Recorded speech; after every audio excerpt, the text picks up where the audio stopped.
Hello students, मैं हूँ सृष्टि, आपकी बायोलॉजी एजुकेटर। मैं आपको बायो पढ़ाती हूँ विद्या केंद्र रांची ऐप पे। जैसे कि हमने ना वो NCERT line by line cover कर लिया था रिप्रोडक्टिव हेल्थ में, जो भी था, जो बच्चों को बहुत ज़्यादा क्या लगता है पढ़ने में बहुत बोरियत महसूस होता है, वो मैंने करवा दिया आपको। जो जो इम्पोर्टेंट है वो मैंने अंडरलाइन भी कराया था, तो आप साथ साथ अंडरलाइन करते चलना। पूरे बुक को रंगने की ज़रूरत नहीं है, ये नहीं कि पूरा लाइन बाय लाइन रंग दिया आपने। नहीं, थोड़ा थोड़ा ही किया करो, ताकि जब आप पढ़ने जाओ 2-3 कलर के पेन यूज किया करो, ब्लैक, ब्लू, रेड, या फिर ये मैं तो मोस्टली पेन से ही करती थी। और अगर कुछ एक्स्ट्रा आपको लग रहा हो या फिर याद ना हो रहा हो, तो बुक के साइड में जो स्पेस दिया रहता है उसमें भी आप लिख सकते हो, ठीक है। और जैसा कि मैंने आपको प्रॉमिस किया था कि मैं एनसीईआरटी लाइन बाय लाइन पढ़ाऊंगी, ताकि आपको एग्जाम में कोई भी सिंगल वर्ड भी जो है वो नया ना लगे। तो मैं अपने बात पे हूँ। और इसके बाद मैंने एक चीज़ और प्रॉमिस करा है कि तीनों चैप्टर्स के मैं क्वेश्चंस भी कराऊंगी, ताकि आपको मतलब ये मतलब जो भी पढ़ा हुआ है वो आपका एक बार हो जाए कि नहीं, हम मुझे ये याद है, मतलब इतना याद है। या फिर अगर नहीं याद है तो वापस से आप जाके रिकॉल करना। और एक चीज और, मैं मेरा क्वेश्चन कराने का वेट मत किया करना। आपके पास कोई भी बुक हो जो कि मतलब एज पर बोर्ड हो, नीट हो, तो प्लीज आप उससे क्वेश्चंस लगाते रहना। तो आप अगर आप प्रैक्टिस में रहोगे, ये नहीं कि आगे पढ़ते जाओ और पीछे भूलते जाओ। ये मेरा जो भाई है ना, उसका भी यही थोड़ा सीन रहता है, तो मुझे ये चीज अच्छा नहीं लगता। अगर आप आगे पढ़ रहे हो, ठीक है, आज आप पढ़ने बैठे हो, अगर आप 2 घंटा आगे वाला पढ़ रहे हो तो एटलीस्ट आधा घंटा पीछे वाला भी रिकॉल करो। अगर आप बार बार रिकॉल करोगे ना, तो आपके लिए नया नहीं होगा। लेकिन अगर आपने उसको 6 महीने बाद अगर आप उठा के देखोगे, sexual reproduction in flowering plant या ह्यूमन रिप्रोडक्शन, ट्रस्ट मी, आपको वापस से लेक्चर देखना पड़ेगा। वापस से लेक्चर देखोगे तो आपके दो से मतलब मेरा 3 लेक्चर्स मेरे होते हैं, 1-1 घंटा, 1.5-1.5 घंटा के। तो आपके 4-5 घंटे चले जाएंगे। अभी आप मेहनत कर रहे हो, फिर आप मेहनत करोगे, तो इतना गधों की तरह मेहनत करने की क्या जरूरत है यार। स्मार्ट वर्क करो ना, हार्ड वर्क मत करो। स्मार्ट वर्क करने से सब कुछ हो जाता है। तो ठीक है, आज फिर मैंने थोड़ा ज्यादा प्रवचन दे दिया है, लेकिन आपके लिए वो इम्पोर्टेंट था इसलिए मैंने बोला। तो अब अपने चैप्टर पे आते हैं, सर्जिकल मेथड। हमने पिछली बार बोला था कि आज बहुत ज़्यादा हो गया आप लोगों को याद करने के लिए, तो नेक्स्ट पार्ट में मैं बताऊंगी। तो आज अपन स्टार्ट करते हैं सर्जिकल मेथड, ठीक है। देखो, surgical method are called sterilization. इसको स्टरलाइजेशन क्यों बोलते हैं? क्योंकि इसमें ये जो है ना, इरिवर्सिबल मेथड है। एक बार वैसेक्टोमी या ट्यूबेक्टोमी हो गया, देन इसको वापस से मतलब उसी कंडीशन में लाना इम्पॉसिबल है, क्योंकि कट कर दिया जाता है, ठीक है। are generally advised for the male or the female partner as a terminal method to prevent any more। देखो, ये वाला मेल पार्ट है, हमने ह्यूमन रिप्रोडक्शन में पढ़ा था। ये मेल पार्ट है। देखो, ये अपना टेस्टिस है, ये इपिडाइडाइमस, वैस डिफरेंस यहाँ गया। अब क्या हुआ ना कि वैस डिफरेंस को ऐसे कट कर दिया गया। अब बोलोगे कि वैसेक्टोमी और ट्यूबेक्टोमी में कंफ्यूजन होगा मैम, कि वैसेक्टोमी में फीमेल आती है या ट्यूबेक्टोमी में फीमेल आती है। वैस डिफरेंस किस में आता है? वैस डिफरेंस मेल पार्ट में आता है ना। तो वैसेक्टोमी किस में होगा? मेल्स में होगा। अब देखो, नाम से हर एक चीज होता है, नाम ध्यान दो। नाम में क्या लिखा है? वैसेक्टोमी। वैसेक्टोमी मतलब कुछ वैस डिफरेंस टाइप का लग रहा है। वैस डिफरेंस, वैस डिफरेंस, ठीक है। तो वैसेक्टोमी में क्या होता है? वैस वैस डिफरेंस को क्या कर दिया जाता है? कट कर दिया जाता है बीच से, ठीक है। वैस डिफरेंस टायर्ड एंड कट, तो इसको क्या बोलते हैं? वैसेक्टोमी बोलते हैं। वैसे ही ट्यूबेक्टोमी, ट्यूबेक्टोमी क्या होता है? देखो, अगर वैसेक्टोमी याद रहेगा तो ट्यूबेक्टोमी भी याद रहेगा। वैसेक्टोमी अगर मेल में होता है तो ट्यूबेक्टोमी कहाँ पे होगा? फीमेल्स में होगा। इसमें क्या होता है कि फेलोपियन ट्यूब को कट कर दिया जाता है। फेलोपियन ट्यूब को कट कर दिया जाएगा तो क्या होगा? ऐसा थोड़ी है कि मेंस्ट्रुएशन साइकिल रुक जाएगा, बिल्कुल भी नहीं। मेंस्ट्रुएशन साइकिल होगा, लेकिन क्या उस मेंस्ट्रुएशन में ओवम बाहर आएगा? नहीं, बिल्कुल नहीं आएगा, क्योंकि फेलोपियन ट्यूब को कट कर दिया गया है। अगर इनफंडिबुलम से एम्पुला तक अगर वो पहुंच भी गया, तो इस्थेमस के पास से हम लोग कट कर दिया है, तो इस्थेमस के बाद में तो ओवम आ ही नहीं पाएगा। तो अगर स्पर्म, अगर क्वाइटस होता भी है तो स्पर्म जाता भी है तो ओवम के पास तो पहुंच ही नहीं पाएगा क्योंकि कट कर दिया गया है पैथवे। वैसे ही इसमें इसमें क्या होगा कि मेल इजैकुलेशन नहीं करेगा, ऑफ कोर्स मेल इजैकुलेट करेगा, लेकिन इसमें क्या होगा, स्पर्म नहीं होगा क्योंकि स्पर्म कहाँ बनता था, यहाँ बनता था। स्पर्म फॉर्मेशन, यहाँ पे क्या बनता है, स्पर्म बनता है, तो यहाँ से कट कर दिया गया तो यहाँ से स्पर्म नहीं आएगा। मतलब अगर ये दोनों, ऐसा नहीं है कि ट्यूबेक्टोमी वैसेक्टोमी दोनों मेल फीमेल दोनों पार्टनर्स में, अगर एक पार्टनर वैसेक्टोमी करा चुका है तो भी कोई दिक्कत नहीं है, क्योंकि अगर वो कॉपुलेशन करते भी है तो उसमें स्पर्म जो है, सॉरी सीमेन जो है उसमें स्पर्म नहीं होगा तो ओवम फर्टिलाइज नहीं होगा। अगर वैसेक्टोमी हो चुका है तो अगर स्पर्म जाता भी है अंदर में, वैसेक्टोमी में बोल रही हूँ, अगर ट्यूबेक्टोमी हो गया है और अगर स्पर्म अंदर जाता भी है तो क्या वो ओवम तो है ही नहीं, तो फिर किसको फर्टिलाइज करेगा, किसी को भी नहीं कर पाएगा वो। अब आगे बढ़ते हैं, ठीक है। Pregnancy surgical intervention block gamete, ये क्या करता है, मैं हर चीज ना आपको पहले ही बता देती हूँ, उसके बाद एनसीईआरटी के अच्छे से लाइंस पढ़ा देती हूँ ताकि आपको वो लाइंस नए ना लगे कब, एग्जाम हॉल में, क्योंकि हम तैयारी किसके लिए कर रहे हैं, इतना मेहनत क्यों कर रहे हैं हम लोग, ताकि एग्जाम हॉल में जाके हम अच्छा कर पाए, ठीक है। देखो, सर्जिकल इंटरवेंशन क्या करता है, ब्लॉक करता है किसको, गेमिट ट्रांसपोर्ट को, and thereby prevent contraception, और किस चीज को प्रिवेंट करता है, ये कंट्रासेप्शन को प्रिवेंट करता है। कैसे, गेमिट को ब्लॉक कर देता है, जैसे स्पर्म, सीमेन में से स्पर्म गायब है, उधर ओवम गायब है, तो मतलब गेमिट्स तो आ ही नहीं रहा, ब्लॉक कर दिया है गेमिट के पैथवे को। Sterilization procedure in the male is called, males में अगर होता है तो उसको क्या बोलते हैं, उसको बोलते हैं वैसेक्टोमी, वैस डिफरेंस वैसेक्टोमी, ठीक है, अब कंफ्यूजन नहीं होगा। एंड फीमेल्स में उसको क्या बोलते हैं, ट्यूबेक्टोमी बोलते हैं। In vasectomy, a small part of vas difference is removed or tied up. Vasectomy में क्या होता है, स्मॉल पार्ट ऑफ किसका, vas difference का क्या किया जाता है, रिमूव कर दिया जाता है, और tied up through a small incision on the scrotum, उसको क्या किया जाता है, वैस डिफरेंस को काट दिया जाता है स्मॉल इंसिजन करके, उसको कहाँ टाइट किया जाता है, तो स्क्रॉटम में। Where as in tubectomy small part of fallopian tube is removed और tied up and through a small incision of abdomen और थ्रू विजाइना, उसको किससे टाइट किया जाता है, तो विजाइना से या फिर लोअर एब्डोमेन से। This technique are highly effective but reversibility is very poor, ये बहुत ज्यादा इफेक्टिव है, इसके बाद तो मतलब कंट्रासेप्शन का चांसेस नील हो ही नहीं सकता और ना ही कोई साइड इफेक्ट्स होते हैं इसके, ठीक है। तो ये क्या है, हाईली इफेक्टिव है, लेकिन इसका रिवर्सिबिलिटी क्या पॉसिबल है, बिल्कुल भी नहीं। हमने पढ़ा था कि कंट्रासेप्टिव मेथड कैसा होना चाहिए, पहला तो यूजर फ्रेंडली होना चाहिए, इजीली अवेलेबल होना चाहिए, उसके बाद वो सेक्सुअल डिजायर या ड्राइव से कोई भी समझौता ना हो उसके साथ, उसके बाद फिर इफेक्टिव होना चाहिए, इजीली अवेलेबल होना चाहिए, ये सब होना चाहिए, और एक चीज और, रिवर्सिबल होना चाहिए, लेकिन ये क्या रिवर्सिबल है, नहीं है, ये इरिवर्सिबल है। तो ये उनके लिए सही है जिनके 2 बच्चे हो चुके हैं और मतलब 1 2 3 साल के हो गए हैं, बढ़िया से डेवलप कर रहे हैं, वो करा सकते हैं कि हाँ फर्दर हमें और बच्चे नहीं करना है। तो ऐसा नहीं कि एक बच्चा हुआ और दूसरे दूसरे के होने के जस्ट बाद करा लिया जाए, अगर मान लो भगवान ना करे अगर उस बच्चे को कुछ हो जाए तो फिर क्या होगा, तो प्रॉब्लम वाली बात है ना, तो थोड़ा रुक के कराना चाहिए, ठीक है, साथ में नहीं। It need to be emphasized that the selection of suitable contraceptive method and its use should always be understood in consultation with qualified medical professionals. One must also remember that contraceptives are not regular requirement for the maintenance of reproductive health.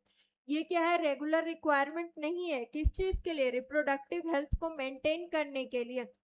और इसको contraceptive method, suitable contraceptive methods को use करने के लिए किससे ये होना चाहिए, क्या कहते हैं, पूछना चाहिए, तो एक बार डॉक्टर से राह सलाह ले लेना चाहिए, ठीक है, विदाउट डॉक्टर से पूछे काबिल नहीं बनना चाहिए, मेरा तो सजेशन यही रहेगा। In fact, they are practiced against a natural reproductive event, contraception, pregnancy. One is forced to use this method either to prevent किसके लिए, pregnancy के लिए, or to delay or space children due to personal reasons. No doubt, the widespread use of this method have a significant role in checking किस चीज में, तो uncontrolled growth of population. How देखो, इसको वाइड स्प्रेड किया गया है किस लिए, तो पॉपुलेशन ग्रोथ को रोकने के लिए किया गया है, ठीक है। हाउएवर देयर पॉसिबल इल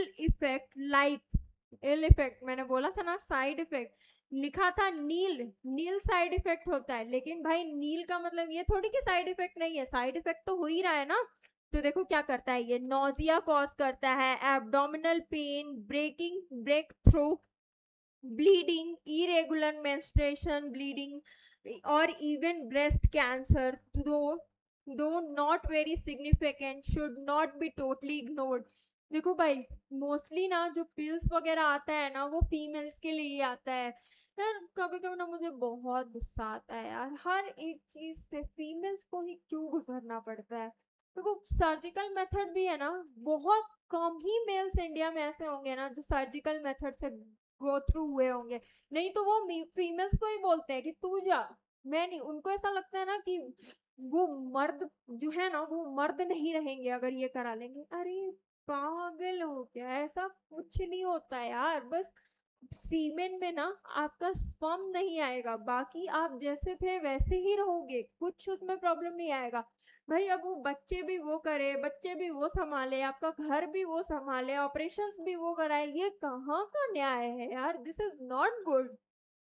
थोड़ा जो जो बच्चे अभी पढ़ाई कर रहे हैं, जो अब कुछ साल में जाके पेरेंट्स बनेंगे, मैं उनसे रिक्वेस्ट करूंगी कि प्लीज आप अपनी मेंटेलिटी को सुधारें, जैसे पहले लोग जो कर रहे थे, प्लीज आप लोग वो क्या उसको कहते हैं, स्टीरियोटाइप हरकतें मत करना प्लीज, ठीक है। तो यहाँ पे देखो क्या क्या सहना पड़ रहा है, नोजिया मतलब वोमिटिंग लगना, abdominal pain, breakthrough bleeding, irregular menstruation bleedings मतलब कभी भी मेंस्ट्रुएशन ब्लीडिंग होना स्टार्ट हो जा रहा है, ब्रेस्ट कैंसर हो सकता है। भाई इतनी प्रॉब्लम्स हो रही है। अब देखो एमटीपी पहले पढ़ेंगे, उसके बाद चलो पहले यहीं पे पढ़ लेते हैं। एमटीपी क्या है, मेडिकल टर्मिनेशन ऑफ प्रेगनेंसी, मतलब कि प्रेगनेंसी जो है उसको टर्मिनेट करवाना एमटीपी कहलाता है, जिसको अमेंडेंट कब किया गया था, 2017 में उसको was enacted by Government of India with intention of reducing the incident of illegal abortion and consequent maternal mortality and morbidity। देखो इसको क्यों बैन किया गया, एमटीपी को बैन नहीं किया गया है, लेकिन फिर भी एमटीपी जो है ना, वो दो डॉक्टर, एटलीस्ट दो डॉक्टर का तो वो कंसर्न तो लगेगा ही। इस क्यों, क्योंकि इसकी वजह से ना इलीगल एबॉर्शन हो रहा था। क्यों एबॉर्शन हो रहा था, अगर फीमेल हो रही थी मार दिया जा रहा था, बेटियों को गर्भ के अंदर ही मार दिया जा रहा था। फिर मैटरनल, इसकी वजह से मैटरनल मोर्टेलिटी बहुत ज्यादा इंक्रीज हो गया था। According to this act, a pregnancy may be terminated on certain consideration around within the first 12 week। मैंने बोला था एक मंथ में 4 वीक होता है, ठीक है। एक मंथ में कितना वीक होता है, 4 वीक्स होते हैं, ठीक है। तो 12 वीक्स कितने होंगे, कितने महीने में, तो 3 मंथ में होगा। 3 मंथ में कितना, 12 weeks. Sorry sorry sorry sorry sorry, नहीं भाई तुम हट जाओ प्लीज, रुक जाओ मैं बताती हूँ। हम्म, एक मंथ में, एक मंथ में कितना वीक हो रहा है, 4 वीक्स हो रहे हैं, ठीक है, वीक्स हो रहे हैं। अब यूनिटरी मेथड हम लोग लगाएंगे, ठीक। 4 वीक का मतलब 1 मंथ हो रहा है, ठीक है।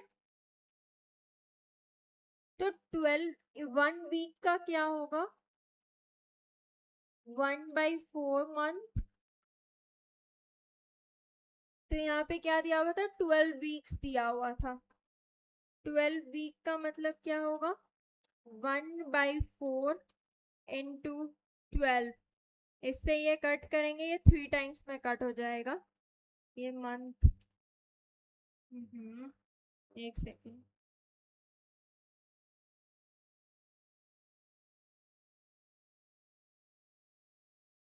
ठीक है, तो ये टोटल कितना हो गया, 3 मंथ। तो एमटीपी कब तक सेफ है, एमटीपी सेफ है 12 मंथ, 3rd मंथ तक सेफ है। ठीक है, चलो ये मैंने आपको बताया क्योंकि इसमें ना मंथ में तो बच्चे आराम से कर लेते हैं, लेकिन वीक्स में उनको प्रॉब्लम होता है।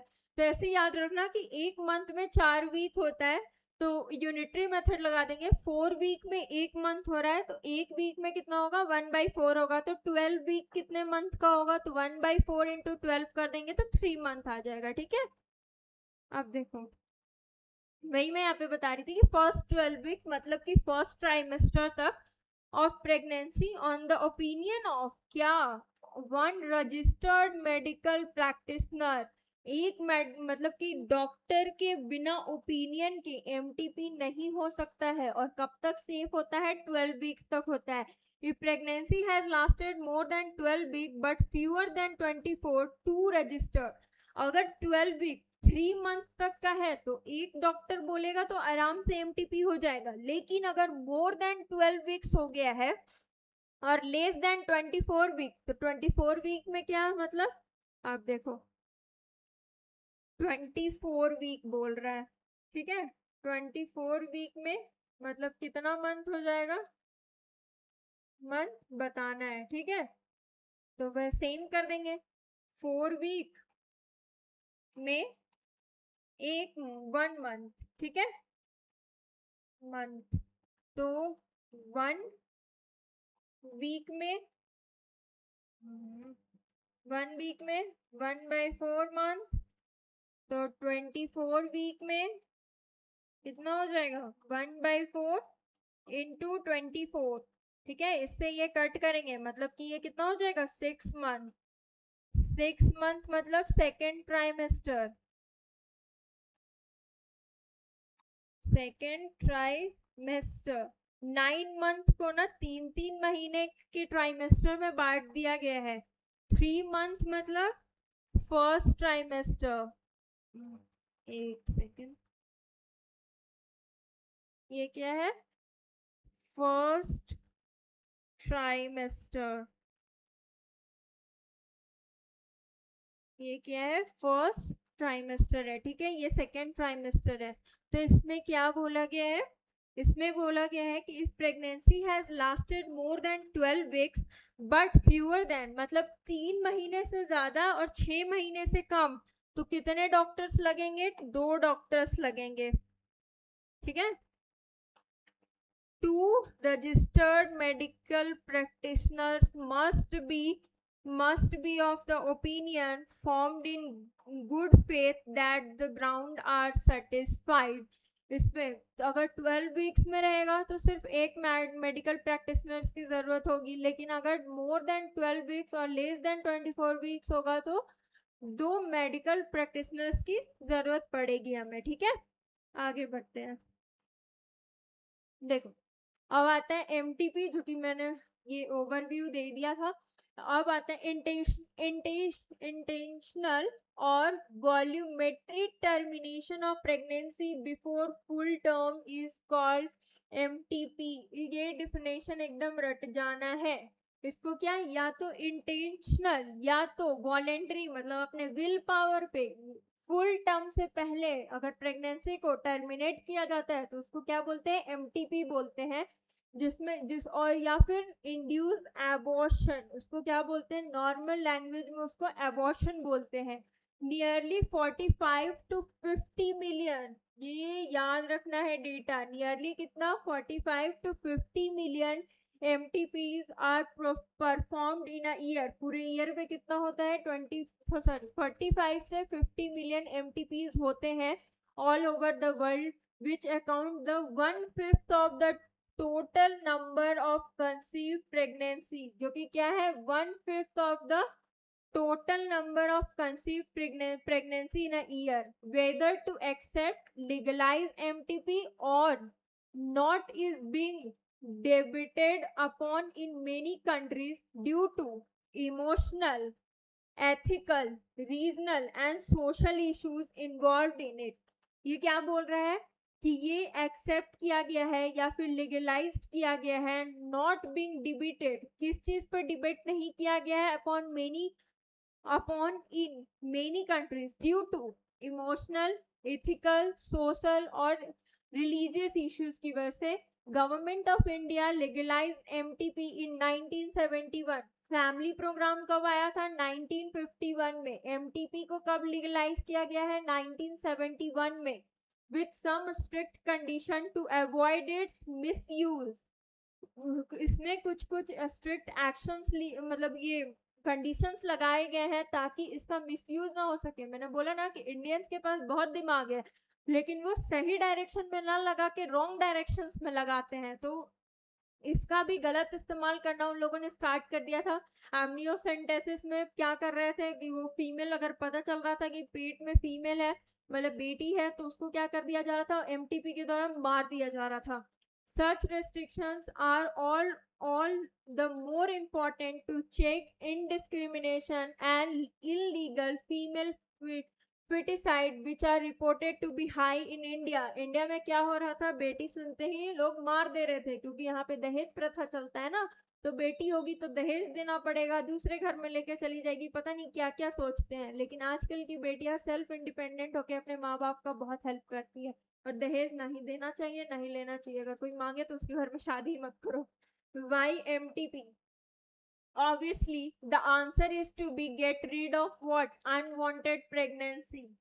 Get rid of unwanted pregnancy either due to casual unprotected intercourse or the failure of contraceptive use during the coitus or the rape। ये देखो, ये चीज लिखना गलत है यार कि अनप्रोटेक्टेड सेक्स हो गया तो। हाँ, जो मैरिड नहीं है, जो कपल मैरिड नहीं है, वैसे मैरिज से पहले ये सब करना भी नहीं चाहिए, लेकिन अगर कोई मैरिड नहीं है और उनके बीच में क्वाइटस हो गया और फीमेल कंसीव कर गई, तो फिर एमटीपी तो कराना जरूरी है। और एक और कौन सा केस है कि अगर उस किसी लड़की के साथ गलत हुआ, जैसे कि रेप वगैरह हो गया, तो उस केस में भी एमटीपी करवाना जरूरी होता है। MTP are also essential in certain cases where continuation of the pregnancy could be harmful or the fatal either to the mother or to the fetus or both। MTP कब, एक condition और कब में कराया जाता है? जब बच्चा का रहना या तो माँ के लाइफ के लिए डेंजरस है, या तो बच्चे के लाइफ के लिए डेंजरस है, या फिर दोनों के लाइफ के लिए खतरा है, तो एमटीपी कराना होता है। ठीक है, या फिर खुद डॉक्टर बोलते हैं कि एमटीपी करवा दीजिए वरना आपके लाइफ को रिस्क है। MTP are consider relatively safe. कब सेफ माना जाता है? फर्स्ट ट्राइमेस्टर में। फर्स्ट ट्राइमेस्टर का मतलब 12 वीक्स। फर्स्ट ट्राइमेस्टर मतलब 12 वीक्स, 3 महीने में 12 वीक्स में अप टू 12 वीक्स, यहाँ पे लिखा है up to 12 weeks of pregnancy. Second trimester abortion are much riskier. अगर सेकेंड ट्राइमेस्टर में उसको एबॉर्शन को कराया जाए तो वो ज्यादा रिक्सियर होता है, वो उसकी मदर के लाइफ पे भी बना सकता है। ठीक है, one disturbing trend observed is that a majority of MTP are performed illegally by unqualified quack। मतलब क्या? छोटे छोटे हॉस्पिटल जो कि डॉक्टर भी नहीं है, ऐसे ही कहीं से सीख के आ गए हैं, और उन लोगों क्वैक मतलब कि छोटे छोटे क्लिनिक वाले या कुछ भी इनलीगली, मतलब लीगल नहीं है वो, इनलीगल तरीके से क्या कर रहे हैं? एमटीपी कर रहे हैं। तो ऐसे भाई, तुम्हारे लिए तुम्हारी बीवी, तुम्हारे बच्चे का जान इंपॉर्टेंट नहीं है क्या? बीवी को कहीं भी धकेल के आ जाओगे? किसी के माँ बाप अपनी बेटी को तुमको इतना अच्छे से दिए हैं, दहेज दे के दिए हैं, और तुम उनकी बेटी के साथ ऐसा करोगे? नहीं। मेरे साथ कोई करे ना, मैं तो मारूंगी। गलत बात है। अनक्वालिफाइड क्लर्क वगैरह से नहीं कराना चाहिए। अगर करवाना ही है तो वेल क्वालिफाइड डॉक्टर के पास आप जाइए, which are not only unsafe but could be fatal too. ये सिर्फ अनसेफ नहीं है, लाइफ के लिए भी डेंजरस है। Another dangerous trend is the misuse of amniocentesis to determine the sex of unborn child. Amniocentesis को क्यों लाया गया था? ताकि उससे जेनेटिक कोई डिसऑर्डर जैसे कि down syndrome, haemophilia, sickle cell anaemia, इन सब को देखने के लिए था। ताकि भाई हम नहीं चाहते, देखो पहले जमाने में एमनियोसेंटेसिस वगैरह नहीं था तो बहुत सारे बच्चे ऐसे हो जाते थे, जन्म ले लेते थे जो कि मेंटली रिटार्डेड हैं, जो कि खुद का भी काम नहीं कर सकते। उनके पेरेंट्स जब तक जिंदा है तब तक उनका लाइफ स्पेन भी कम है, तो क्यों ऐसे बच्चों को इस धरती पे लाना है और उसका जिंदगी खराब करना है? तो उससे अच्छा कि उसका एमटीपी करा दिया जाए। तो एमनियोसेंटेसिस एक अच्छा कुछ सोच के लाया गया था कि एमनियोटिक फ्लूइड ले लेंगे फीटल का और उससे चेक करते हैं कि हाँ इसका सारा जीन वगैरह बराबर है या नहीं, ये अच्छा लाइफ जी सकता है या नहीं, सब कुछ एनालाइज करते हैं। लेकिन उसका भी गलत इस्तेमाल इंडिया में होने लगा। अब उससे सेक्स डिटर्मिनेशन होने लगा, अगर फीमेल रहती है तो उसका एमटीपी करा दिया जा रहा था। Frequently if the foetus is found to be female, अगर फीटस जो है वो फीमेल फाउंड मतलब पाई जा रही थी तो उसको क्या करा दिया जा रहा था? एमटीपी करा दिया जा रहा था। This is totally against what is legal. ये लीगल मतलब ये लीगल बिल्कुल था ही नहीं यार, इनलीगल है। क्योंकि लीगल तो तब है ना जब अनप्रोटेक्टेड सेक्स हो गया या फिर रेप केस हो गया, या फिर अगर उस केस में एमटीपी डॉक्टर बोलता है जब मम्मी माँ क्या जान का खतरा है या फिर बच्चे के जान का खतरा है या फिर दोनों के जान का खतरा है, तब तो एमटीपी का इस्तेमाल यहाँ पे क्यों किया जा रहा है? बेटी है मार दो। तो वो इस वजह से उसको ना बैन भी किया गया था। MTP grounded for such termination of pregnancies are the continuation of pregnancy would be involve risks to the life of pregnant women or to grave injury, physical or mental health etc. और देखो इसमें क्या लिखा गया है, इसमें वही है कि कंटिन्यूशन ऑफ प्रेगनेंसी जो है वो रिस्क कर सकता है किसके लाइफ को? तो प्रेग्नेंट वुमेन के लाइफ को। और ग्रेव इंजरी फिजिकल और द मेंटल हेल्थ, वो फिजिकली भी उसको डिस्टर्ब कर सकता है और मेंटल हेल्थ को भी अफेक्ट कर सकता है। There is substantial risk that of the child where born it would suffer from such physical or mental abnormalities as to serious handicap। देखो अगर चाइल्ड किस चीज से सफर करेगा, फिजिकल और मेंटल एबनॉर्मलिटीज से या फिर हैंडीकैप्ड रहेगा, तो वैसे बच्चों को लाने का कोई मतलब नहीं है यार, उनका उनका पूरा लाइफ बर्बाद हो जाता है। तो इस वजह इसके लिए भी क्या कर दिया जाता है? एमटीपी कर दिया जाता है। ठीक है, आगे बढ़ते हैं। एमनियोसेंटेसिस, अगर आपके घर में कोई फीमेल प्रेग्नेंट है तो उनको बोलो आपकी एमनियोसेंटेसिस करवा के एक बार सारी चीज़ों का जांच करवा ले। समय रहते हो जाता है तो बेहतर है, क्योंकि बच्चे आने के बाद अगर वैसा कुछ हो जाता है तो बहुत बुरा लगता है यार। पर्सनली देख के उन लोगों को ना बहुत बहुत बुरा लगता है। फिर भगवान को मैं थैंक यू बोलती हूँ फॉर एवरीथिंग। वैसे भगवान जी से ना सिर्फ मांगने नहीं जाया करो, कभी कभी मंदिर या मस्जिद कहीं भी जाते हो, किस भी रिलीजन से हो, किसी ना किसी गॉड को तो मानते होगे ना, तो उनको बोला करो थैंक यू फॉर एवरीथिंग भगवान जी, जो होता है सब बढ़िया होता है। मेरे लाइफ में तो कुछ भी होता है ना तो मैं एक चीज बोलती हूँ, मैं बताती हूँ, उसको बोला करो। पता है जब मैं उस चीज को बोलती हूँ ना अंदर से बहुत अच्छा लगता है। देखो मैं बताती हूँ। अब सौंप दिया इस जीवन का सब भार तुम्हारे हाथों में है, जीत तुम्हारे हाथों में है, हार तुम्हारे हाथों में, तुझ में मुझ में भेद यही, मैं नर हूँ तुम हो नारायण, मैं हूँ संसार की हाथों में, संसार तुम्हारी हाथों में। कभी भी लगे ना कि तुम हार रहे हो या डर रहे हो या तुमको कोई मेंटली ये बोले कि तुम डरपोक हो, तुम लाइफ से डरते हो, तुम रोने वाली हो, तुम रोती हो, तो उस समय ना ट्रस्ट मी, मम्मी पापा, अपनी फ्रेंड, फीमेल फ्रेंड्स जो कि तुम्हारी बहुत अच्छी फ्रेंड है, मेरे लाइफ में तो मेरी बहुत अच्छी अच्छी फ्रेंड्स है जिनके साथ मैं बहुत मस्ती करती हूँ, जैसी मैं हूँ बिल्कुल उनके साथ वैसी रहती हूँ। पागलों वाली हरकतें, बच्चों वाली हरकतें अपने अंदर से ना बचपना मत जाने दो। जिस जिस दिन तुम्हारे अंदर से बचपना चला जाएगा ना उस दिन तुम लाइफ को ना बहुत सीरियसली जीना स्टार्ट करोगे। ठीक है, तो ढेर सारा टाइम अपने मम्मी पापा के साथ रहो, अपने फ्रेंड्स के साथ बिताओ, पढ़ाई लिखाई करो, फुल ऑन मस्ती मौज करो यार। सेटिंग वेटिंग ये सब बेकार चीज है, होती है, वाहियात चीजें होती हैं। अगर तुमको अपना लाइफ बर्बाद करना है तो तुम जा सकते हो भाई, करो। तो जब भी मुझे ऐसे लगता है ना कि मैं हार रही हूँ या मैं टूट रही हूँ, तो मैं यही गाती हूँ, अब सौंप दिया इस जीवन का सब भार तुम्हारे हाथों में। तो अगर तुम लोगों को भी अच्छा लगे तो तुम लोग ये गा सकते हो। मुझे तो पर्सनली बहुत अच्छा लगता है। तो जो मुझे अच्छा लगता है मैं तो वो बताऊंगी ना, क्योंकि आप सामने बैठे नहीं हो, मैं आपसे बातें नहीं कर पाती हूँ, तो मैं तो कैमरे से बातें करती हूँ। तो सोचती हूँ कि चल कैमरा ही मेरा बच्चे मतलब मेरे स्टूडेंट्स हैं। तो मैंने जो चीज़ फील किया है या फिर जिस चीज़ से मुझे अच्छा लगा है, मैं वो हर एक चीज़ आपके साथ शेयर करना चाहती हूँ, ताकि आपकी लाइफ ना बहुत इजी हो जाए। मेरी लाइफ ना थोड़ी सी ऐसे हार्ड रही है, क्योंकि मेरे कोई बड़े भाई बहन नहीं रहे, तो वो अपने एक्सपीरियंस नहीं मुझे शेयर कर पाते थे। तो मैं हर एक चीज़ को ना खुद से फेस करा है, फेस करने के बाद उस चीज़ को अचीव करा है। तो मैं चाहती हूँ कि मैं आपकी ना बड़ी दीदी या बड़ी दीदी की तरह रह के आपको गाइड करूँ, क्या गलत है क्या सही है। अगर आप मेरी बातों को मानोगे ना, ट्रस्ट मी, मैं बता रही हूँ, आपके लिए लाइफ बहुत आसान हो जाएगा। आप कहोगे कि यार दीदी, मुझे तो मैम सुनना पसंद नहीं है, दीदी ही सही है। दीदी आप सही में बहुत हेल्प किया है आपने। अगर मुझे कोई तुम्हारी तरह ना मुझे कोई बताने वाला होता ना, मैं जो यहाँ हूँ ना, शायद इससे भी कहीं और होती मैं। वो होता है ना, गलती कर करके मैंने सीखा है। तो जो गलती मैंने किया है और जो मैंने सीखा है, मैं आपको गलती करने से पहले बता देती हूँ, ताकि वो चीज़ आप पहले सीखो। हर जिंदगी बहुत छोटी है, कितनी गलतियां करोगे यार, कितनी गलतियां कर करके सीखोगे। और अगर मान लो गलती हो भी गया ना, तो गिल्ट मत किया करो। कौन सजा दे रहा है, मेरी लाइफ है, मैं गलती करके सीखूं या कुछ भी सीखूं, दूसरे से क्या मतलब। ऐसे ही होना चाहिए।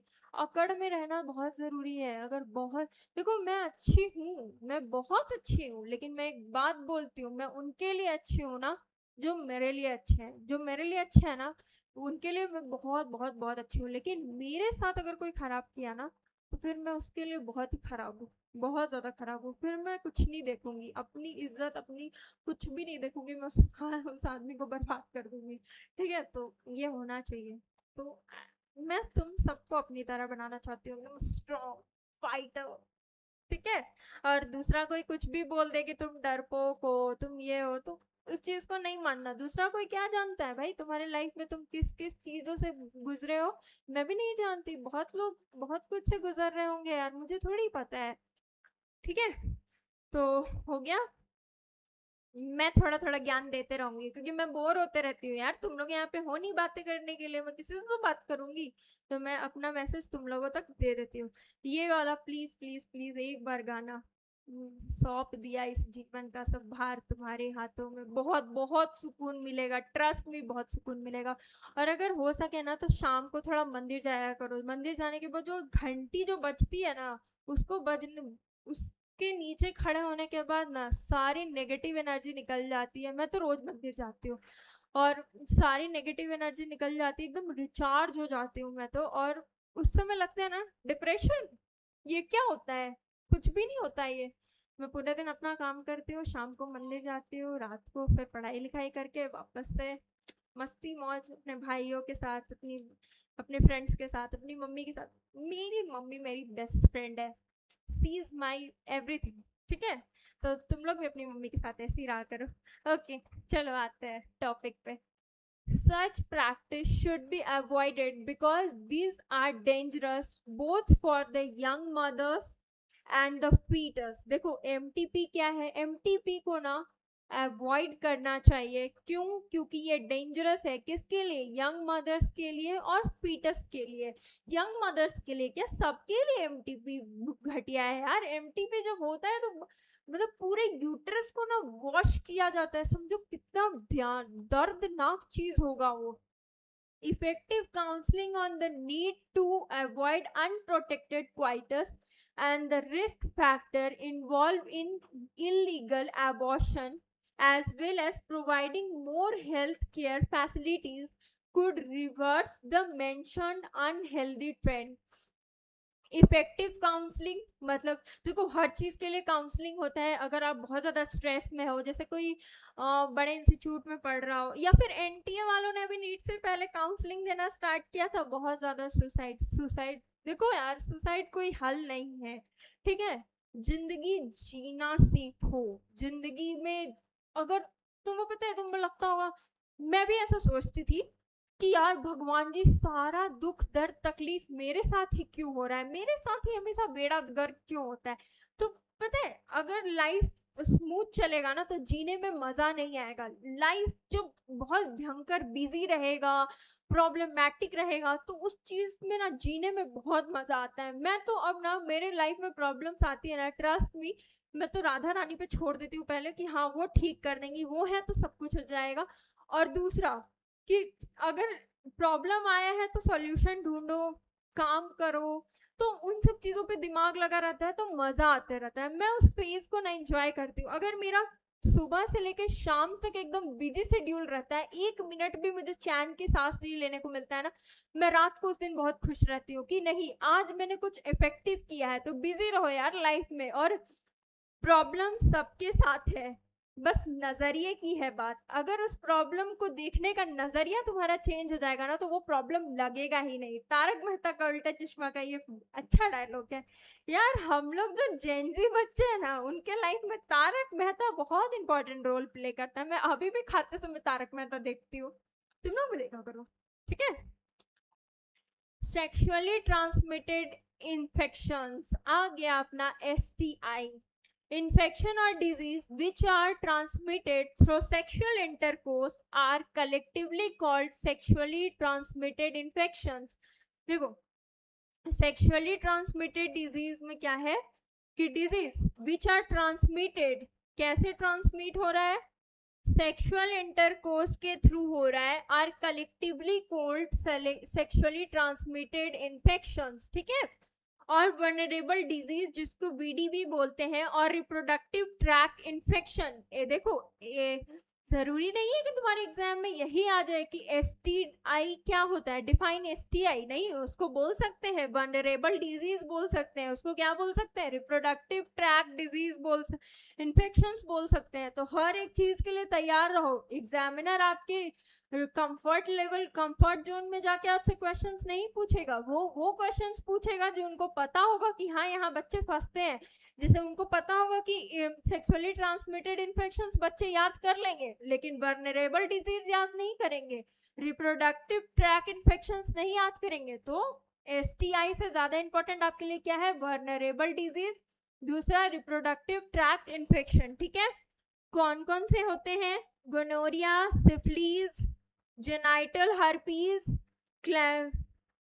क्लैमाइडिस, उसके बाद फिर आता है genital warts, trichomoniasis, hepatitis B, and of course the most discussed infection in the recent years जिसको क्या बोलते हैं, HIV leading to the AIDS। AIDS के बारे में हम लोग ह्यूमन हेल्थ एंड डिजीज में बहुत अच्छे से पढ़ेंगे कि ये कैसा वायरस होता है, हमारे बॉडी में कैसे इंटर करता है, फिर वो हमारे बॉडी में जा जाके क्या क्या इन्फेक्शंस वगैरह कॉज करता है, कितने साल में मतलब मैक्सिमम लोग किसी की भी डेथ हो जाती है। तो भाई प्लीज अवॉइड, बच के रहो, HIV से बच के रहो, ठीक है।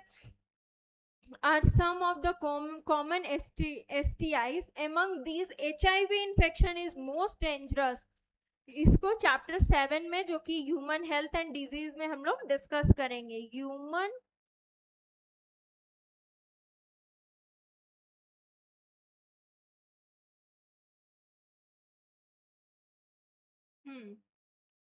ह्यूमन हेल्थ एंड डिजीज में इसको डिस्कस करेंगे, ठीक है। आगे बढ़ते। Some of the infection like hepatitis B, HIV can also be transmitted by sharing of infectious infection needle। देखो हेपेटाइटिस B और HIV कैसे फैल सकता है, तो इन्फेक्शियस नीडल्स को यूज करने से भी फैल सकता है, सर्जिकल इंस्ट्रूमेंट्स एक्सेट्रा। देखो जैसे हमारा सर्जरी जो होता है ना, जो डॉक्टर सर्जरी करते हैं, तो जो मतलब वो यूज करते हैं, उनका नाम तो मुझे नहीं पता।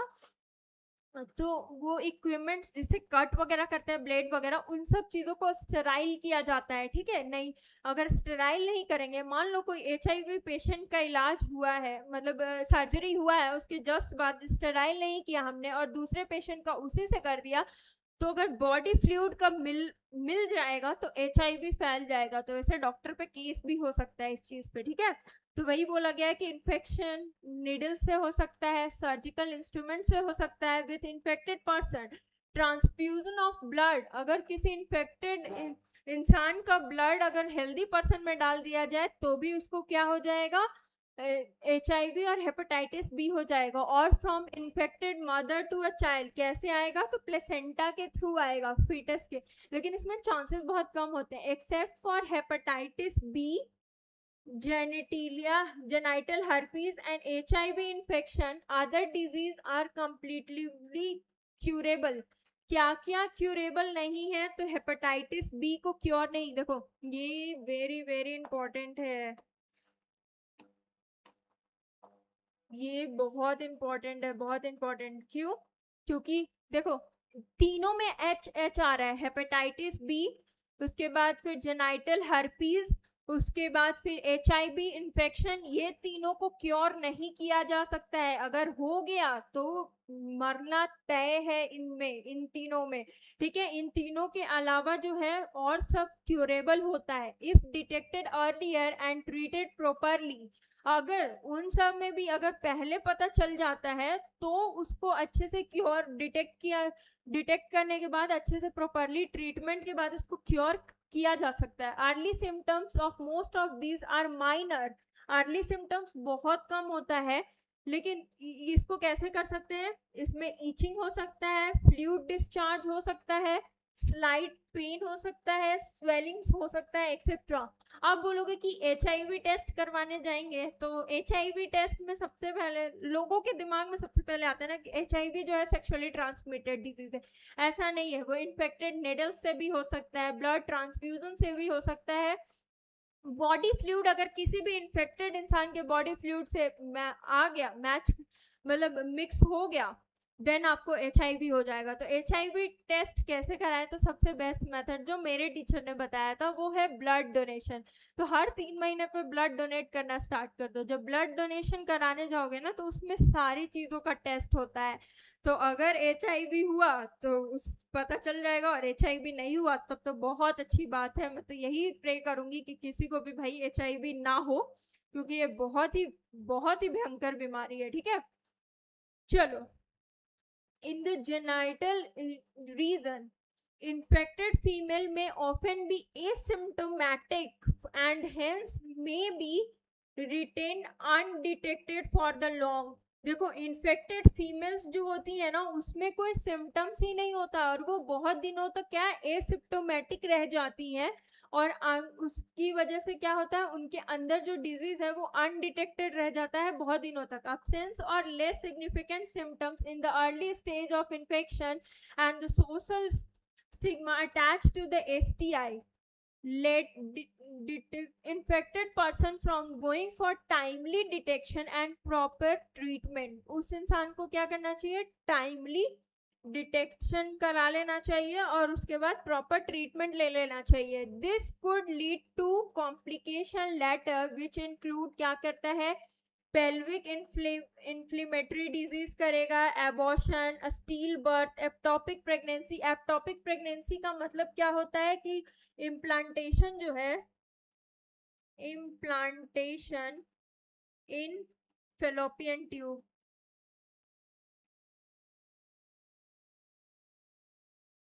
Fallopian tube implantation. Ectopic pregnancy में क्या होता है, फेलोपियन ट्यूब में क्या इम्प्लांटेशन हो जाता है। ऐसे इम्प्लांटेशन का होता है यूट्रस में होता है, लेकिन इसमें जो है कहाँ हो जा रहा है, तो फेलोपियन ट्यूब में हो जा रहा है। अगर STDs हो गया तो क्या क्या प्रॉब्लम हो सकता है, PID हो सकता है, pelvic inflammatory disease, steel birth, उसके बाद एप्टॉपिक प्रेगनेंसी, उसके बाद इनफर्टिलिटी और इवन कैंसर। इसकी वजह से क्या हो सकता है, कैंसर कहाँ पे, रिप्रोडक्टिव ट्रैक्ट में कैंसर हो सकता है। STI are major threat to a healthy society Therefore, a prevention or early detection and cure of this disease are given prime consideration under the reproductive health care program.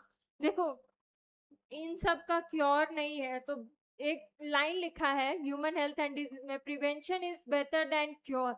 तो prevention मतलब कि जितना ज्यादा से ज्यादा हो सके खुद को बचा के रखिए, प्रिवेंशन ही बेटर है किस चीज से, क्योर से, ठीक है। Though all persons are vulnerable to this infection, their incidence are reported to very high। किसमें, adolescence में ज्यादा है, कहाँ पे, 15 to 24 years में। ये क्वेश्चन ना मुझे अभी भी याद है, मैंने टेस्ट में गलत करा था, पूछा गया था कि किसमें हाई रिस्क है एसटीडीज वगैरह होने का, तो मैंने ना उसमें लिखा था कि ओल्ड एज, मतलब 24 के बाद वाला एज ग्रुप मैंने चूज किया था, लेकिन होता कितना है, 15 to 24, 15 से 24 साल के लोगों में ज्यादा रिस्क है किस चीज का, एसटीडीज का। The age group to which you also belong, yes मैं भी इस एज ग्रुप से बिलोंग कर रही हूँ और आप लोग भी इस एज ग्रुप से बिलोंग कर रहे होंगे। This they there is no reason to, क्या है ये वर्ड मुझे भी नहीं पता है क्या लिखा हुआ है। One could be free of this infection by following the simple principle given below। ये याद रखना है, पहले तो avoid sex with unknown partner या फिर multiple partner। भाई ये करना ही क्यों है, ये तो मेरे मेरे लिए, मेरे नजरों में ये तो पाप है भाई। अवॉइड सेक्स क्यों अननोन पर्सन के साथ करना है जिसको तुम जान ही नहीं रहे हो, मतलब कुत्ता बिल्ली हो क्या, किसी के साथ भी कुछ भी करने लगोगे, इंसान हो इंसान की तरह रहो। या फिर मल्टीपल पार्टनर्स, भाई मैंने बोला ना, जो मतलब जो करना है एक के साथ ही करना है, एक ही इंसान तुम्हारे लिए सब कुछ होना चाहिए। अगर नहीं समझ आ रहा प्रेमानंद जी को सुनो, ठीक है। ये तो बिल्कुल गलत है। Avoid sex with unknown partners और मल्टीपल पार्टनर्स, ये लोगों को तो बोलना नहीं चाहिए, लेकिन ये खुद से जाते हैं कि आ मुझे मार, आ बैल मुझे मार करने जाते हैं ये लोग। दूसरा क्या है, always try to use condom during coitus. Coitus के टाइम में क्या करना चाहिए, कॉन्डम का इस्तेमाल करना चाहिए, क्योंकि उसमें ना फ्लूइड, बॉडी फ्लूइड जो है इसमें नहीं, क्या कांटेक्ट में नहीं आ पाता है दोनों का। In case of doubt, one should go to a qualified doctor for early detection and get complete treatment if diagnosed with infection। अगर इन्फेक्शन से डायग्नोज हो रहा है तो उसको क्या, क्वालिफाइड डॉक्टर के पास जाना चाहिए, क्यों, कंप्लीट ट्रीटमेंट के लिए। अब infertility, a discussion on reproductive health is incomplete without a mention of infertility। A large number of couples all over the world including India are infertile। They are unable to produce children despite of unprotected sexual practices। देखो, ये infertility जो है ना, आज specially आज की दुनिया में ना ये बहुत ही कॉमन हो गया है। क्यों, हमारे लाइफस्टाइल की वजह से बहुत सारी चीजें जो यूज हमें नहीं करनी चाहिए वो भी हम यूज कर रहे हैं। जैसे लड़कियां मोस्टली जो गर्ल्स में से पढ़ रही हैं, मैं एक बात बताना चाहती हूँ आपको, आप जो नेल पेंट लगाते हो ना वो लगाना छोड़ दो, क्योंकि वो जो नेल पेंट जो है ना जो आप लगा रहे हो, आपको तो लग रहा है कि ये बाहर में लगा हुआ है, उसमें सबसे पहली बात तो उसमें कितने सारे केमिकल्स होते हैं। आप उससे खाना बना रहे हो या खाना खा रहे हो तो वो आपके लिए कितना डेंजरस है आपको भी नहीं पता है। स्पॉन्ज आपने देखा है, स्पॉन्ज को अगर उसमें उसके ऊपर अगर आप नेल पेंट गिराओगे तो वो पूरा स्पॉन्ज जो है नीचे तक सोख लेता है। वैसे ही जो आपका नेल्स है ना, आप अगर उसमें नेल पेंट लगाते हो ना तो वो नीचे तक जाता है और कहीं ना कहीं वो ब्लड वेसल्स तक पहुंच जाता है और वो ब्लड में चला जाता है। जैसे ही वो ब्लड में जा रहा है वो ना आपके फर्टिलिटी को क्या अफेक्ट करेगा। ये तो प्लीज प्लीज प्लीज अभी ना ये सब चीजें करना छोड़ दो। अरे यार क्या अच्छा लगता है नेल पेंट लगाना, मुझे तो ना सही बता रही हूँ, मुझे बहुत ही बेकार लगता है नेल पेंट यूज करना। देखो मैंने, मेरे हाथ पे देखो, मेरे हाथ पे तो मैं नेल पेंट नहीं दिखेगा। स्टूडेंट हो ना, स्टूडेंट की तरह रहो।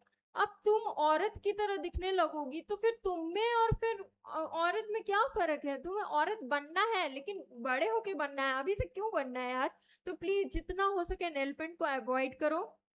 Not good for your health.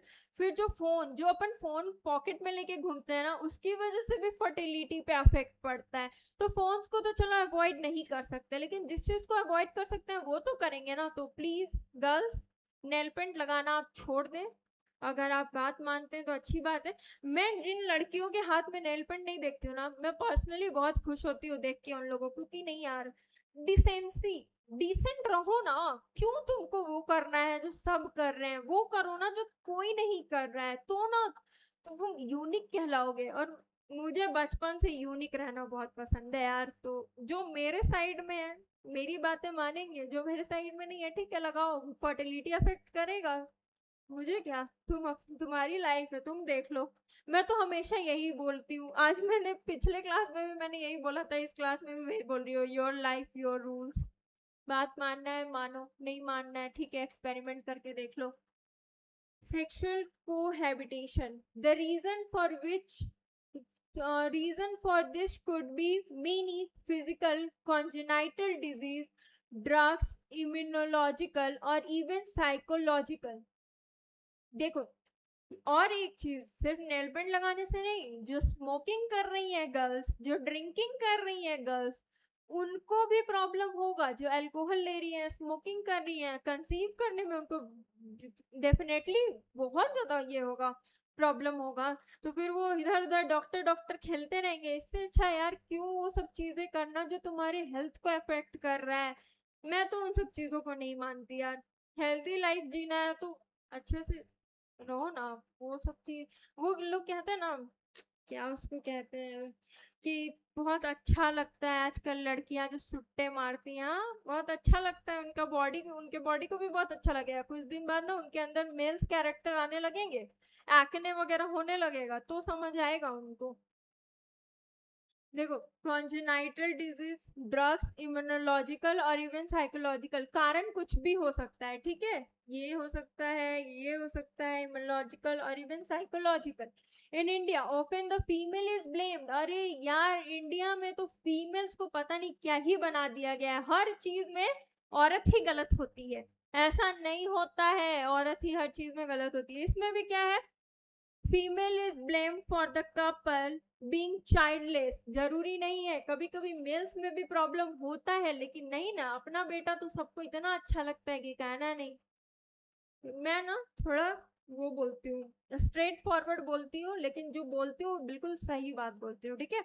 देखो, ब्लेम फॉर द फीमेल को किस चीज के लिए ब्लेम किया जाता है, तो कपल जो है चाइल्डलेस है तो उसकी जिम्मेदार कौन है, उसकी बीवी है। ऐसा कहाँ लिखा हुआ है क्या? But more often than that the problem lies in male partner. लेकिन देखो, बुक भी लिख रहा है कि मोर ऑफनली किसमें प्रॉब्लम होता है, तो मेल पार्टनर में प्रॉब्लम होता है, ठीक है। स्पेशलाइज्ड हेल्थ केयर यूनिट, जिसको इनफर्टिलिटी क्लिनिक्स कहते हैं, could help in diagnosis and corrective treatment of some of this disorder and enable this couple to have child। देखो, अगर आजकल आईवीएफ वगैरह भी बहुत हो गया है, या फिर इनफर्टिलिटी क्लिनिक्स में जाइए, आप डायग्नोज करवाइए कि हाँ क्या एक्चुअली क्या प्रॉब्लम्स हो रहे हैं, और उसके बाद फिर करेक्ट वो लीजिए। पहले प्रॉब्लम को जानिए, फिर उसको मानिए। मानना बहुत जरूरी है। बहुत सारे मेल, नहीं मेरी मर्दानगी पे शक हो रहा है। अरे भाई, आपके मर्दानगी पे शक नहीं किया जा रहा है, लेकिन अगर आपके अंदर प्रॉब्लम है तो उसको मानिए ना। पहले जान तो गए आप, अब उसको मानिए, उसके बाद उसको क्योर कीजिए। तो ये जो क्लिनिक है ना, ये मतलब उन कपल्स को हेल्प करेगा जो कि जिनके पास बच्चे नहीं है, वो क्या, उन उन कपल्स को क्या हो जाएगा, बच्चे हो जाएंगे ट्रीटमेंट के बाद में, ठीक है। However, where such correction are not possible, the couple could be assisted to have children through certain special technique, जिसको क्या बोलते हैं, आर्ट बोलते हैं। ये एक तरह से देखो, आर्ट कितना अच्छा वर्ड है, आर्टिफिश असिस्टेड रिप्रोडक्टिव टेक्नोलॉजी। आर्ट, ये भी तो एक आर्ट ही है ना। जो कपल्स के पास बच्चे नहीं है उनको बच्चा देना इज आर्ट, मतलब कि असिस्टेड रिप्रोडक्टिव टेक्नोलॉजी, ठीक है। इन विट्रो फर्टिलाइजेशन, पहले पढ़ेंगे हम लोग इन विट्रो फर्टिलाइजेशन के बारे में। आईवीएफ, आईवीएफ में क्या होता है, fertilisation outside the body in almost similar condition as that in the body. IVF में क्या होता है, देखो इन विट्रो फर्टिलाइजेशन, मतलब यहाँ पे कुछ ऐसा वर्ड पढ़ने पे लग रहा है कि कुछ फर्टिलाइजेशन हो रहा है। तो बॉडी के बाहर फर्टिलाइजेशन कहाँ होता है, आउटसाइड द बॉडी, लेकिन सिमिलर कंडीशन दिया जाता है जो कि हमारे बॉडी के अंदर होता है। followed by embryo transfer is one of such method. In this method popularly known as, क्या उसको बोलते हैं, test tube baby programme, ova from the wife या donor female and sperm from the husband या फिर donor male are collected and are induced to form zygote। देखो क्या होता है, अगर फीमेल ओवा दे सकती है तो तब तो ठीक है, नहीं तो फिर डोनर, लेकिन उस डोनर का नाम वगैरह नहीं बताया जाता है, उस डोनर से लिया जाता है या तो मेल पार्टनर का स्पर्म, या फिर अगर वो उसका स्पर्म, देखो कितना 60% जो होना चाहिए उसका मॉर्फोलॉजी सही होना चाहिए और 40% का मोटिलिटी सही होना चाहिए। तो अगर वो सही है तब तो मेल का यूज कर लेंगे, नहीं है तो फिर डोनर, किसी डोनर से लेके क्या करेंगे, फर्टिलाइजेशन करवाएंगे और उसको क्या बनाएंगे, जाइगोट बनाएंगे अंदर stimulated condition in the laboratory. इसको कहाँ बनाया जाता है, लैब में बनाया जाता है। The zygote or early embryo with up to 8 blastomere. मैंने बताया था मोरूला ब्लास्टुला ग्लास्टुला वगैरह, तो 2 सेल स्टेज, 4 सेल स्टेज, 8, 16, तो 8 सेल स्टेज वाला फेलोपियन ट्यूब में होता है। And embryo with more than 8 blastomere in the uterus, देखो 8 blastomere could be transferred into fallopian tube. 8 cell stage वाला 8 ब्लास्टोमेयर फेलोपियन ट्यूब में जाएगा, लेकिन अगर मोर देन 8 हो गया तो उसको कहाँ भेजेंगे, जाइगोट इंट्रा फेलोपियन, उसको क्या बोलेंगे, जाइगोट को अगर फेलोपियन ट्यूब में डालेंगे तो उसको क्या बोलेंगे, जाइगोट इंट्रा फेलोपियन ट्रांसफर। नाम से कल्याण हो रहा है यहाँ पे, ठीक है। एंड दूसरा क्या है, embryo with more then, embryo अगर मोर देन कितना 8 ब्लास्टोमेयर हो गया तो कहाँ उसको डालेंगे यूटेरस में। 8 ब्लास्टोमेयर होगा तो कहाँ पे डालेंगे, फेलोपियन ट्यूब में डालेंगे, उसको क्या बोलते हैं, जाइगोट इंट्रा फेलोपियन ट्रांसफर। अगर मोर देन 8 हो गया तो कहाँ पे डालते हैं, उसको यूटेरस में डालते हैं, जिसको क्या बोलते हैं, इंट्रा यूटेराइन ट्रांसफर बोलते हैं, ठीक है। To complete its further development, embryo formed by in vivo fertilisation, जिसको क्या, fusion of gamete within the female also could be used for such transfer to assist those female who cannot conceive. देखो अब ये जो embryo है, इन vivo fertilisation में क्या होता है ना कि फ्यूजन जो है वो तो मेल के बॉडी के, सॉरी मेल के बॉडी के अंदर नहीं, फीमेल के बॉडी के अंदर ही होता है, लेकिन इसको ट्रांसफर कर दिया जाता है, could be used for such transfer to assist those female who cannot conceive। ये उन फेलोपियन ट्यूब में उनको डाला जाता है जो कि कंसीव नहीं कर पा रही थी, लेकिन उनका यूटरस जो है वो अच्छे से उस बेबी को डेवलप कर सकता है, तो उसको फेलोपियन ट्यूब में डाल देंगे, ठीक है। आगे है, transfer of an ovum collected from a donor into the fallopian tube is called GIFT. Gift दे रहे हैं हम लोग तो उसको क्या बोलेंगे, गेमिट इंट्रा फेलोपियन ट्रांसफर। वहां पे जाइगोट को डालेंगे तो जाइगोट इंट्रा फेलोपियन ट्रांसफर, यहाँ पे क्या डाल रहे हैं, गेमिट को डाल रहे हैं तो gamete intra fallopian transfer. Words पे स्ट्रेस दोगे तो सब समझ आएगा। यहाँ पे क्या हो रहा है कि जो फीमेल है वो ओवा प्रोड्यूस नहीं कर पा रही है, तो डोनर से ओवम लेके कहाँ पे डाला जा रहा है, तो उसके फेलोपियन ट्यूब में डाला जा रहा है, तो उसको क्या बोल रहे हैं, gamete intra fallopian transfer of another female who can not produce, जो कि प्रोड्यूस नहीं कर पा रही थी, बट कैन प्रोवाइड, क्या कर सकती है, प्रोवाइड तो suitable environment for fertilization and further development is another method attempt, ठीक है।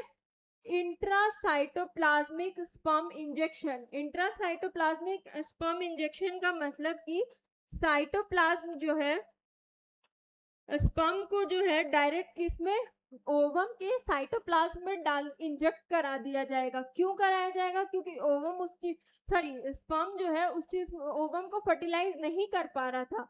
Intracytoplasmic sperm injection is another specialized procedure to form an embryo in the laboratory in which sperm is directly injected into the ovum. इसमें क्या होता है, sperm को direct किसमें inject कर दिया जाता है, ओवम में इंजेक्ट कर दिया जाता है। और ये कहाँ पे होता है, तो लेबोरेटरी में होता है। Infertility increases either due to inability of male partner to inseminate the female or due to very low sperm count in the ejaculation could be corrected by artificial insemination. देखो, मेल पार्टनर या तो enable है inseminate करने में, या तो उसके ejaculation में बहुत कम स्पर्म काउंट है, वेरी लो स्पर्म काउंट है, देन उसमें क्या हो, हम लोग यूज करेंगे आर्टिफिशियल इंसेमिनेशन का यूज करते हैं, जिसको एआई बोलते हैं, नॉट आर्टिफिशियल इंटेलिजेंस। ठीक है।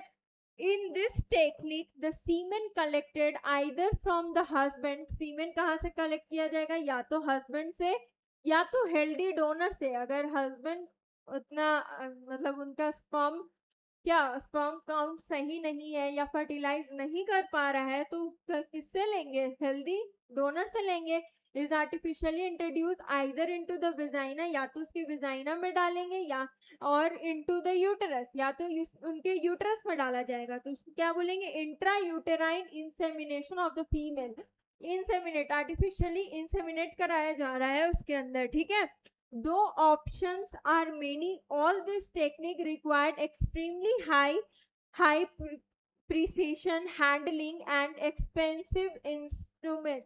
ऐसा थोड़ी है कि लिए और डाल दिए, भाई वो माइक्रोस्कोपिक होता है, दिखता भी नहीं है, तो उसमें क्या होता है, हाई हैंडलिंग और एक्सपेंसिव क्या इंस्ट्रूमेंट्स का इस्तेमाल किया जाता है। तो ये बहुत ज्यादा महंगा है, सब लोग अफोर्ड नहीं कर सकते इसको। ठीक है।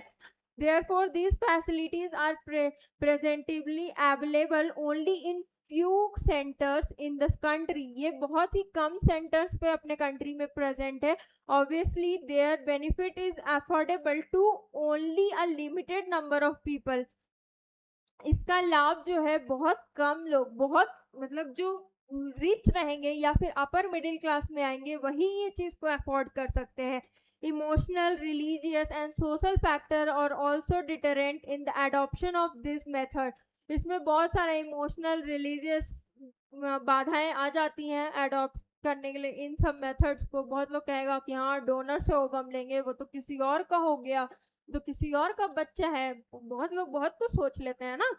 अब देखो, since the ultimate aim of this procedure is to have child, इसका क्या अल्टीमेट गोल है कि भाई जो चाइल्डलेस कपल है उनके पास एटलीस्ट एक बच्चा तो आ जाए। In India we have so many orphaned, हमारे कंट्री में बहुत सारे अनाथालय हैं जहाँ पे बच्चे रहते हैं। ठीक है। Who would probably could not survive till maturity, वो लोग बहुत मतलब मेच्योर होने तक भी सरवाइव नहीं कर पा रहे हैं अनलेस टेक केयर ऑफ, क्योंकि उन लोगों का उतना ख्याल नहीं रखा जा रहा है। कितना लोग डोनेट कर रहा है, उन लोगों को अच्छे से खाना नहीं मिल पाता है, कपड़े नहीं मिल पाते, पढ़ाई नहीं मिल पाता है। तो वही इसमें समझाया गया है, who would our law permit legal adoption and it is at it one of the best method of for couple looking for parenthood। देखो, लेकिन एक कंसेप्शन है अपना बच्चा। अरे अपना बच्चा और पराया बच्चा क्या होता है यार, बच्चा बच्चा होता है। बच्चे कितने मासूम, कितने प्यारे होते हैं।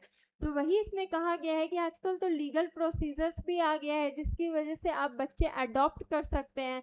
तो अपना बच्चा जो इतना एक्सपेंसिव दे के intra uterine devices, sorry intra uterine transfer, intra gamete intra fallopian transfer, ये सब कराने से अच्छा उन बच्चों को ले आओ ना जिनको रियल में जरूरत है, जो इस दुनिया में आ चुके हैं लेकिन उनके माँ बाप नहीं है, तो उनको अच्छा केयर, उनको अच्छा पढ़ाई नहीं मिल पा रहा है। तो उन लोगों को, मेरा भी एक है कि उन लोगों के लिए मैं कुछ कर पाऊँ। अगर मैं इस काबिल बन जाती हूँ तो मैं पक्का उनके लिए कुछ करूंगी यार। बहुत बहुत खराब लगता है उन लोगों को देख के, कितने प्यारे और मासूम बच्चे होते हैं। Reproductive health refers to a total, देखो समरी में पढ़ा दे रही हूँ, ठीक है, क्योंकि ये भी इंपॉर्टेंट होता है। रिप्रोडक्टिव हेल्थ क्या है? रेफर करता है total wellbeing in all aspect of reproduction, that is the physical, social, behavioural and the emotional. Our nation was the first, अपना नेशन फर्स्ट था जो कि क्या फैमिली एक्शन प्रोग्राम स्टार्ट किया था in the world to initiate various action plan and national level attending a reproductively healthy society। कब हुआ था? तो 1951 में, 1951 में, ठीक है। Counselling and creating awareness among people, किसके लिए? तो about reproductive organs, adolescence and associated changes, safe and hygienic sexual practices, sexually transmitted infection including AIDS etc. is the primary step towards reproductive health। क्या awareness? तो reproductive health के बारे में बताना, adolescence के बारे में बताना, safe and hygienic sexual practices के बारे में बताना, फिर कैसे बच सकते हैं एसटीडी से।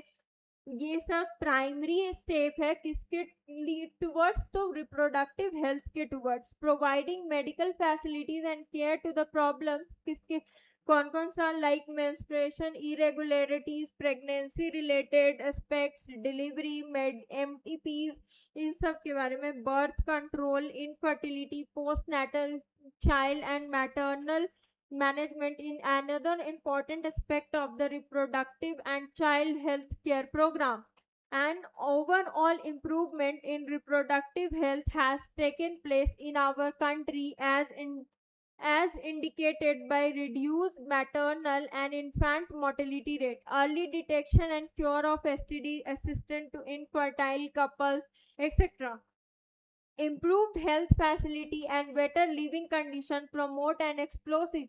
देखो भाई ये सब चीज होने लगा, इन्फेंट मोर्टेलिटी रेट वगैरह होने लगा, तो क्या हुआ?